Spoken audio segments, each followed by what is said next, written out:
హరే కృష్ణ. మన వాళ్ళు అనిల్ బెహ్రా గారు వీళ్ళు రక్షక్ టీము టోల్గేట్ దగ్గర ఆవుల్ని అక్రమంగా తరలిస్తున్నటువంటి ఆవుల్ని ఆల్రెడీ ఇంత ముందు కూడా పట్టుకున్నారు. మన గౌడియమఠ్ గోశాలకి తరలించారు. ఒక 45 ఆవులను తరలించారు. వాటిని పోషిస్తా ఉన్నాము.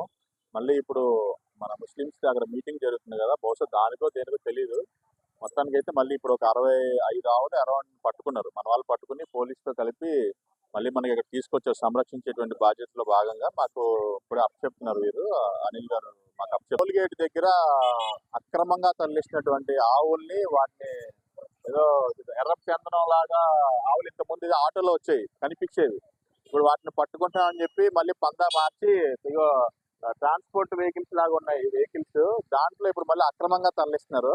వాటిని కూడా మా వాళ్ళు వాళ్ళకంటే మేధావితనంగా ఉండి ట్రేస్ అవుట్ చేసి యుద్ధాల కింద చేసి దాన్ని ఆపి పోలీసు వారికి అప్పచెప్పారు. పోలీసు వారు అండ్ వీళ్ళు మా రక్షక టీము మళ్ళీ వచ్చి గౌడిమఠ్ గోశాలకి, మంగళగిరిలో ఉంది మన గోశాల, గౌడిమఠ్ గోశాలకి వారు అడిగారు మీరు పోషిస్తారని అడిగితే సర్లే అన్నాము. ఎందుకంటే లేకపోతే రేపు మార్నింగ్ 6 60 ఆవులు వచ్చినా 600 ఆవులు వచ్చినా మొత్తం చంపేస్తారు వాటిని, అది మాకు తెలుసు.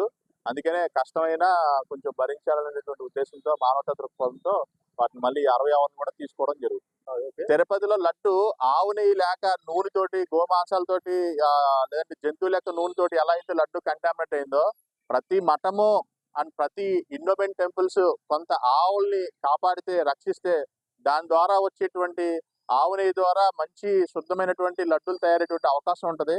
ఎక్కడికక్కడ డిస్ట్రాయ్ చేసేస్తే ఇంకా ఆవు నెయ్యి అనేది ఎక్కడి నుంచి వస్తుంది, రాదు కదా. అందుకని ప్రతి ఇండోమెంట్ దేవాదాయ ధర్మాదాయ శాఖ వాళ్ళు ధర్మంగా దాన్ని ఒక 100 ఆవులు కానీ 200 ఆవులు కానీ పోషిస్తే దాంట్లో వచ్చేటువంటి నెయ్యితో స్వామివారికి ఒత్తులు చేయడానికి అవకాశం ఉంటుంది. బయటకు ఉంటే అంతా కంటామినేషనే కదా. ఆవులు పెంచకపోతే ఆవులు నెయ్యి ఎక్కడి నుంచి వస్తుంది, రాదు కదా. సో ప్రతి దేవాదాయ ధర్మాదాయ శాఖ వారు లేదంటే మంగళగిరి ఇండోమెంట్ వారు కానీ ఇక్కడ ఒక 200 ఆవుల్ని దత్తత తీసుకుని వాటిని కాపాడాల్సిందిగా.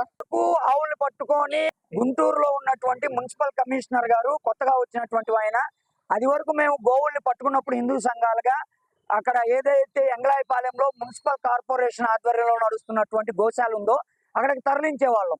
అయితే మొన్న ఈ మధ్య వెంకటేశ్వర విజ్ఞాన మందిరంలో ఈయన కమిషనర్ అయిన తర్వాత అన్య మతస్థులతో అక్కడ సెమీ క్రిస్మస్ జరపబోతుంటే హిందూ సంఘాలుగా మేము అడ్డుపడ్డామనేటువంటి దాన్ని మనసులో పెట్టుకొని ఈరోజు వాటిని హిందూ సంఘాల మీద కోపం ఉంటే హిందూ సంఘాల మీద చూపించండి, నోరు లేని గోమాతల మీద చూస్తూ అక్కడికి వెళ్ళడానికి వీలు లేదు, రోడ్డు మీద ఉండేటువంటి గుంటూరులో తిరిగే గోవుల్ని మాత్రమే అక్కడ మేము ఉంచుతామనేసి అడ్డుపడడం జరిగింది.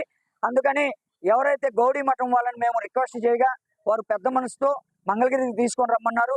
అట్లాగే మంగళగిరి రూరల్ ఎస్ఐ గారు వెంకట గారు కావచ్చు, మంగళగిరి సిఐ గారు, మంగళగిరి మన నల్లపాడు సిఐ గారు కావచ్చు, చాలా బాగా స్పందించి ఎస్కాట్ వెహికల్స్ ఏర్పాటు చేసి ఎటువంటి ఇబ్బంది లేకుండా మమ్మల్ని ఇక్కడ దాకా ఇచ్చేశారు. దీనికి సంబంధించి రాజశేఖర్ అనేటువంటి వ్యక్తి స్మగ్లింగ్ చేస్తా ఉన్నాడు. జె రాజశేఖర్ అనేటువంటి వ్యక్తి. మేము ప్రభుత్వ పెద్దలను అడుగుతున్నాం, పవన్ కళ్యాణ్ గారిని అడుగుతున్నాం. సనాతన ధర్మం కోసం ఈరోజు మాట్లాడుతున్న పవన్ కళ్యాణ్ గారు, అట్లాగే నారా లోకేష్ గారు, ఇక్కడ టోల్ గేట్ దగ్గర నుంచే గోవులు అక్రమ రవాణా జరుగుతున్నాయి. దీనిని రాజశేఖర్ అనేటువంటి వ్యక్తి భారీ స్థాయిలో స్మగ్లింగ్ చేస్తా ఉన్నాడు. దయచేసి మీరు వారి మీద దృష్టి పెట్టి గో సంతతిని, గోజాతిని కాపాడవలసిందిగా హిందూ ఐక్య పోరాట వేదిక నుంచి కోరుకుంటున్నాం.